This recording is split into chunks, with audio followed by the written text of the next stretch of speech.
Beliau merupakan sosok yang memiliki dedikasi dan komitmen yang tinggi untuk terus memajukan pendidikan di Kabupaten Kuningan. Saya Galang Aditya Mahardika. Saksikan perbincangan saya dalam program Uniku Rumah Kita.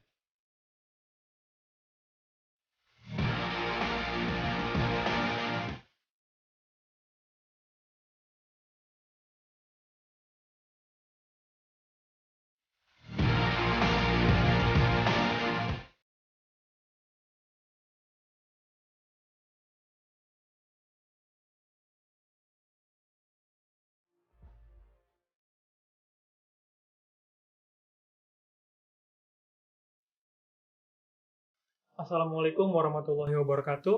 Apa kabar semuanya? Mudah-mudahan baik-baik saja. Selamat datang kembali di channel official Universitas Kuningan yang ada di YouTube tentunya. Dalam kesempatan kali ini kita akan berbincang-bincang dengan seseorang yang sangat luar biasa, khususnya bagi kampus tercinta kita Universitas Kuningan. Beliau mempunyai komitmen tinggi dalam memajukan kualitas pendidikan khususnya di Kabupaten Kuningan. Selamat datang Bapak Dr. Haji Dik Haryadi, SEMSI. Selamat sore, Pak. Selamat sore. Apa kabar, Pak? Alhamdulillah, baik. Jadi hari ini kita akan berbincang-bincang, Pak. Cuman konteksnya mungkin lebih santai, Pak ya. Biar pemirsa di rumah juga bisa lebih santai dalam mendengarkan obrolan kita.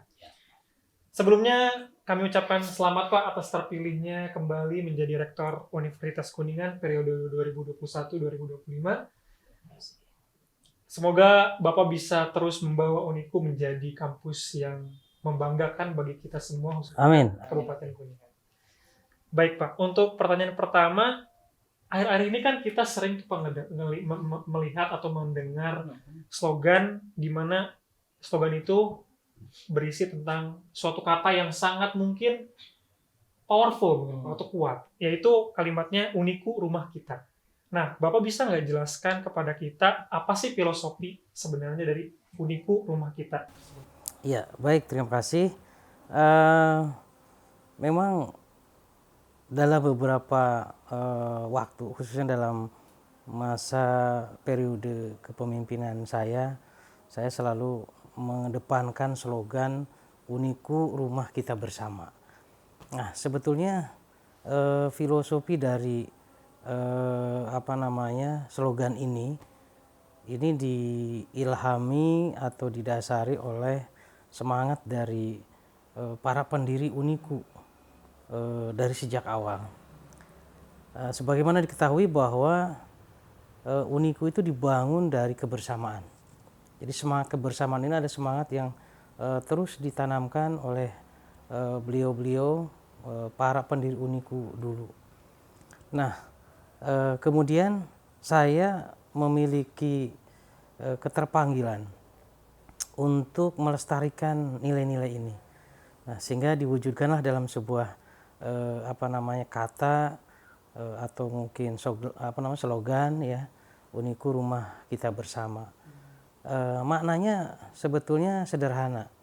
Saya menganalogikan kampus itu seperti sebuah bangunan rumah, di mana di dalam rumah itu ada ada ruangan-ruangan, ada kamar-kamar, dan tentu kamar ini ada penghuninya gitu ya. Dan tentu rumah ini akan semakin kokoh, rumah ini akan semakin terjaga ketika semua penghuninya bertanggung jawab. Semua penghuninya punya semangat yang sama bagaimana menjaga, bahkan harus berupaya untuk terus membangun rumah ini gitu ya. Saya kira filosofinya seperti itu.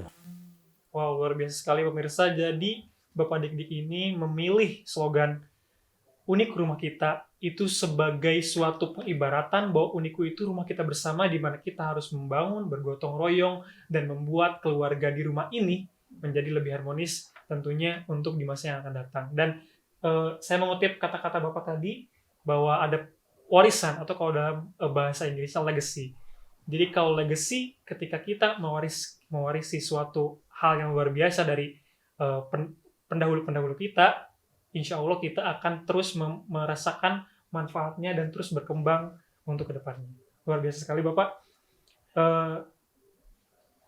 Berhubungan dengan rumah tadi Pak, dalam rumah kan kita tentu perlu aturan atau kita bisa dibilang cara untuk berkembang ke depannya. Nah, berkaitan dengan tersebut, apa sih Pak perbedaan visi misi di periode sekarang dengan periode yang kemarin Pak? Ya, sebetulnya secara substansi visi kemarin dengan visi sekarang itu tidak jauh berbeda. Nah, kenapa? Karena visi kepemimpinan rektor ya itu harus mengacu kepada visinya Uniku. Visi Uniku itu sudah ditetapkan di dalam statuta Uniku. Sudah dicantumkan di dalam rencana induk pengembangan Uniku ya yang kurang lebih jangka waktunya sekitar 30 tahun. Nah, jadi 30 tahun yang akan datang visi Uniku itu sudah ditetapkan. Nah, sementara kepemimpinan rektor itu jangka waktunya ditentukan di dalam aturan yaitu per 5 tahun. Nah, jadi sebetulnya kepemimpinan kemarin maupun kepemimpinan sekarang tetap acuannya adalah visi Uniku. Ya, apa namanya? Yang membedakan apa? Yang membedakan itu sebetulnya lebih kepada masalah treatmentnya saja, penekanannya saja. Ya, di periode yang sekarang saya lebih menekankan pada upaya untuk meningkatkan mutu, kualitas pembelajaran, kualitas SDM, ya kemudian apa namanya kualitas penelitian, kualitas publikasi. Ini yang harus kita apa namanya kita tingkatkan. Di periode kemarin kita berupaya bagaimana membangun ini, gitu ya, membangun menjadi sebuah budaya akademik yang ada di kampus kita. Dan alhamdulillah selama 4 tahun kemarin di periode yang sebelumnya sudah mulai tumbuh, sudah mulai apa namanya berkembang. Apakah itu dari sistem pembelajarannya, apakah itu di dalam pengembangan SDM-nya. Nah, sekarang kita coba untuk melanjutkan dari pengembangan yang sudah kita lakukan kepada apa namanya fokus kepada mutu, orientasinya kepada mutu. Ya, sehingga kita sekarang misalkan untuk penelitian bukan semata-mata lagi mendorong dosen untuk melakukan penelitian, ya, tetapi bagaimana penelitiannya itu dilakukan dengan penelitian yang bermutu.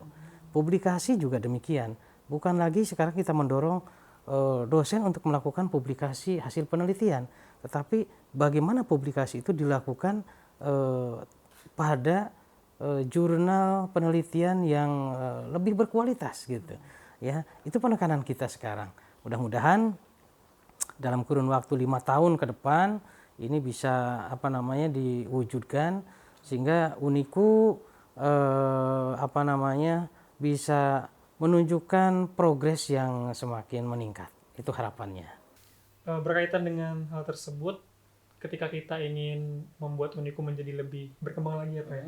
Nah, untuk periode kali ini tentang program yang Bapak sudah sampaikan tadi, kira-kira apa yang menjadi prioritas Bapak saat ini? Oke.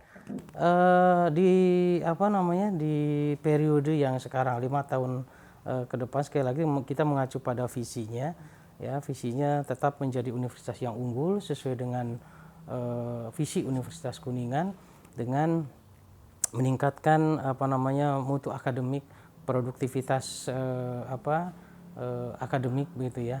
Nah, sehingga fokus kita sekarang adalah bagaimana bisa mengoptimalisasikan apa namanya potensi-potensi yang ada di Uniku ini.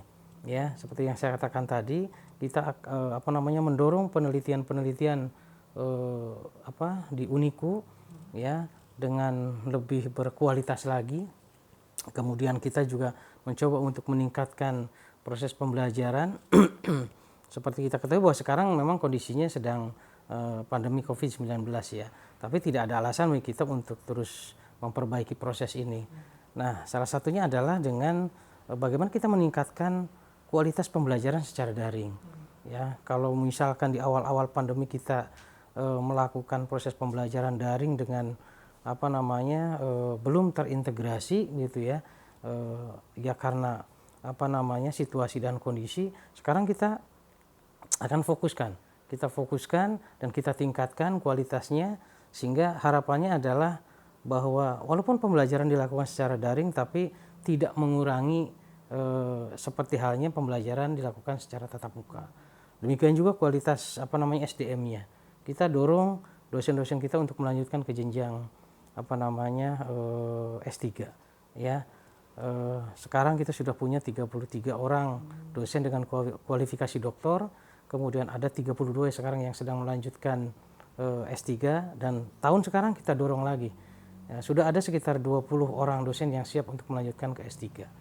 Jadi harapannya adalah bahwa Uniku dari sisi mutu, dari sisi kualitas ini mampu sejajar, bahkan mungkin bisa lebih dari perguruan tinggi yang lainnya. Ini harapan kita semua. Dan ini kalau kita bicara mutu bukan hanya di mutu pembelajaran, mutu SDM, juga mutu mahasiswa. Kita dorong mahasiswa untuk mampu menorehkan prestasi-prestasi yang mampu membanggakan bagi kampus, bagi daerah begitu ya. Sehingga harapan kita bukan lagi mahasiswa bisa atau hanya beraktivitas, tetapi bagaimana beraktivitas yang mampu mendongkrak mereka dengan segala capaian capaian prestasinya, baik di bidang akademik maupun non akademik. Insya Allah kita bisa, insya Allah mahasiswa kita mampu gitu. Wah, baik pemirsa, seperti yang tadi dijelaskan oleh Bapak Dik-Dik, bahwa balik lagi ke rumah yang tadi apa mungkin dalam rumah itu kan tidak mungkin terjadi suatu ekosistem yang baik ketika kita tidak memperhatikan individunya. Nah, dalam hal ini beberapa hal yang baru terutama dalam susunan pejabat struktural itu Pak sebagai individu rumah tersebut, Bapak salah satunya menambahkan wakil rektor 4 dalam periode kali ini. Apa sih Pak yang jadi pertimbangan Bapak dalam memilih wakil rektor 4 tersebut? Ya, baik. Ini memang sesuatu yang baru, di mana selama ini wakil rektor itu ada 3. Nah, di periode sekarang wakil rektornya menjadi 4. Pertimbangannya adalah bahwa tantangan ke depan itu jauh lebih berat. Tantangan ke depan itu jauh lebih sulit. Nah, oleh karena itu kalau kita ingin fokus bagaimana meningkatkan kualitas di Uniku, saya kira perlu tambahan tenaga, perlu tambahan energi, ya, sehingga teman-teman wakil rektor terutama ini bisa lebih fokus gitu ya. Karena kemarin itu jujur saja dengan begitu banyaknya beban pekerjaan yang harus dilakukan, ya, sehingga ada beberapa hal yang mungkin kurang optimal gitu ya. Nah, makanya di periode ini saya berpikir bahwa kalau kita ingin berlari maka harus bertambah energinya, harus bertambah amunisinya. Ya, salah satunya dengan menambahkan jumlah wakil rektor dari yang tadinya 3 menjadi 4 itu. Tantangan baru dan juga energi yang baru tentunya. Masih berkaitan dengan pejabat struktural. Ya. Kemarin tanggal 9 Februari ketika Bapak memilih pejabat struktural, kebetulan ada beberapa sivitas akademik atau pejabat struktural yang bisa dibilang kategorinya masih muda nih Pak. Nah, apakah ini salah satu langkah Bapak untuk membuat regenerasi Uniku atau wajah baru mungkin atau gimana Pak? Ya, sebetulnya begini, untuk mencapai visi tadi, untuk menjawab tantangan yang ke depan akan jauh lebih sulit dan lebih berat, perlu dukungan tenaga dan energi juga yang luar biasa, ya.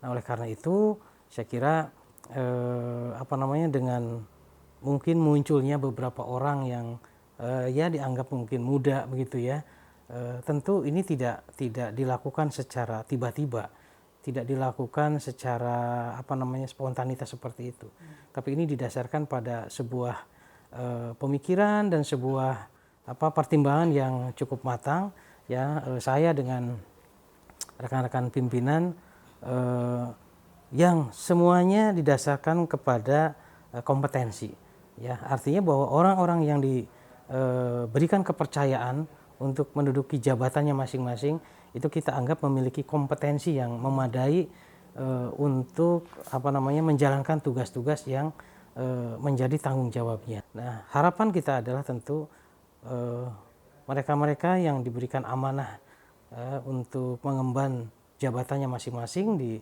periode 2021-2025 ini, 26 gitu ya. Mudah-mudahan ini adalah orang-orang yang memiliki komitmen kuat untuk bersama-sama dengan seluruh komponen yang ada di dalam kampus Uniku, bagaimana mewujudkan Uniku menjadi kampus yang membanggakan, kampus yang lebih maju, Jadi ada progres yang terus berkembang dari waktu ke waktu. Itu sebetulnya intinya. Wah, luar biasa pemirsa. Kita bisa mendengar background dan juga alasan Bapak Dik-Dik dan juga cara dinamika dan mekanismenya dalam menghadapi tantangan ke depan. Baik, ini mungkin pertanyaan terakhir Pak. Dan mungkin terdengar sedikit klise, tapi kami penasaran dengan jawaban Bapak. Apa harapan Bapak untuk Uniku ke depan? Iya. Apa namanya? Ya kebetulan saya mulai berkecimpung di Uniku itu dari sejak Uniku sebelum terbentuk. Ya, masih dari embrionya gitu. Jadi sedikit banyak saya mengetahui bagaimana kondisi Uniku dari waktu ke waktu gitu. Dan tentu kondisi hari ini adalah kondisi yang patut kita syukuri. Uniku di usia yang baru 17 tahun sejak 6 Juni 2003 Uniku diresmikan, capaiannya sudah sangat luar biasa gitu ya. Nah, tentu harapan saya adalah bagaimana Uniku ini ke depan tetap menunjukkan progres yang positif. Ya, terjadi peningkatan dalam semua aspek. Ya, sehingga keberlanjutan Uniku itu tetap dapat dipertahankan ya, dan tentu usia yang muda itu tidak menjadi alasan bagi Uniku untuk maju, untuk berkembang. Uniku sudah punya modal, Uniku sudah punya landasan yang kuat. Tinggal bagaimana kita menata lebih baik lagi, ya, memotivasi lebih kuat lagi, sehingga semua potensi yang ada di Universitas Kuningan ini bisa lebih optimal. Ya, cita-citanya tentu satu saat nanti akan bisa melihat Uniku menjadi kampus yang membanggakan bukan hanya di Kuningan, tapi Uniku bisa menjadi rujukan bagi calon mahasiswa dari daerah-daerah lain, baik di Jawa Barat maupun di luar Jawa Barat. Sekali lagi, insya Allah itu bisa kita wujudkan, bisa kita realisasikan dengan komitmen, dengan kebersamaan yang ada. Mari kita bersinergi, ya, saling melengkapi begitu. Kan ada istilah Sunda ya, silih asah, silih asih, dan silih asuh. Itu harapannya. Oh, luar biasa sekali pemirsa. Semoga di waktu yang akan datang harapan dan cita-cita Bapak untuk Uniku ini bisa tercapai dan bisa terrealisasi. Dan semoga Bapak sehat terus ke depannya, sukses terus Pak. Amin. Dan Bapak tidak bosan-bosannya untuk memberi yang terbaik untuk Uniku. Insyaallah. Dan terus membawa Uniku menjadi kampus kebanggaan Kabupaten Kuningan. Amin. Sekian perbincangan kita kali ini bersama sosok yang luar biasa, Bapak Dik-Dik Haryadi. Semoga kita bisa belajar dan kita bisa mendapatkan pesan dari yang beliau sampaikan tadi. Terima kasih semuanya untuk kesempatan kali ini. Jangan lupa untuk like, komen, dan subscribe channel ini agar kita selalu memberikan yang terbaik untuk teman-teman sekalian. Baik, sekian mungkin Pak. Ya, Bisa sama-sama. sampaikan. Terima kasih banyak telah bersedia dalam kesempatan kali ini. Saya Galang Aditya Mardika. Sampai bertemu kembali di Uniku Rumah Kita episode selanjutnya. Wassalamualaikum warahmatullahi wabarakatuh. Waalaikumsalam.